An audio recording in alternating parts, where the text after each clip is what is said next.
आप सबको प्रभु यीशु के नाम से जय मसीह की। हम फिर से आपके सम्मुख में परमेश्वर के वचन के साथ में आए हैं और आज का वचन हमने लिया है लूका रचित सुसमाचार उसका 18 अध्याय 1 पद से कुछ आगे का पद। यहाँ पर यीशु मसीह ने प्रार्थना के विषय में सिखाया है कि हमें नित्य प्रार्थना किस प्रकार करना है कि परमेश्वर की ओर से हमारे जीवन में आशीष हो।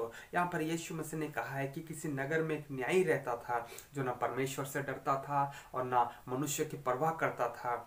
उसी नगर में एक विधवा भी रहती थी जो उसके पास आकर कहा करती थी, मेरा न्याय चुकाकर मुझे मुद्दे से बचाए। यहाँ पर एक न्यायी है जो ना परमेश्वर से डरता है और ना मनुष्य की कोई परवाह करता है, और एक विधवा भी है जो बार बार उसके पास जाकर ये कहा करती है कि मेरा न्याय चुका। हो सकता है उसके जीवन में कुछ समस्याएं हैं, हो सकता है उसके जीवन में जमीनी कुछ विवाद हो, उसके पारिवारिक कुछ समस्या हो, लेकिन कोई भी कारण हो और बार बार जाकर और न्याय के पास में दुहाई दे रही है।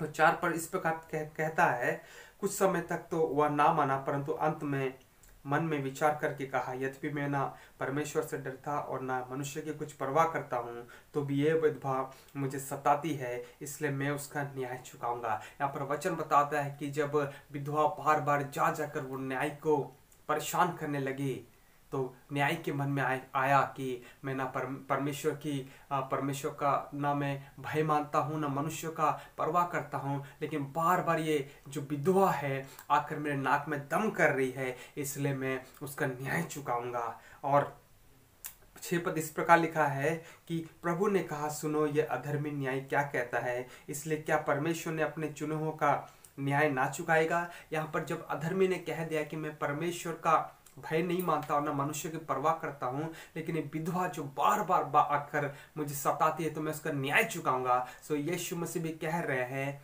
कि जो परमेश्वर के चुने हुए हैं, जो परमेश्वर के ऊपर दिन रात परमेश्वर से प्रार्थना करते रहते हैं, दिन रात प्रार्थना करते रहते हैं, क्या परमेश्वर उनका न्याय को ना चुकाएगा।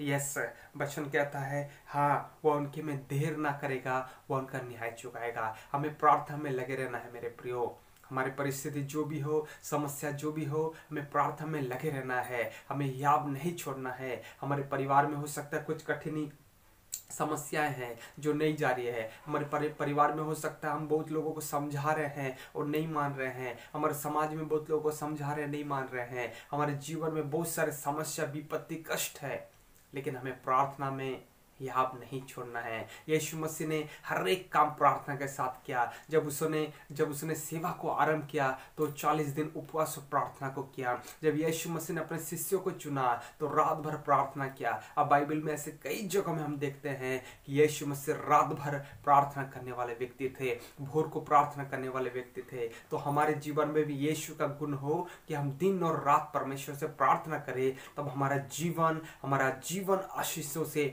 भर जाएगा। परमेश्वर का वचन कहता है कि हियाब नहीं छोड़ना है, हियाब नहीं छोड़ना है, हमें लगातार लगे रहना है, प्रार्थना में लगे रहना है।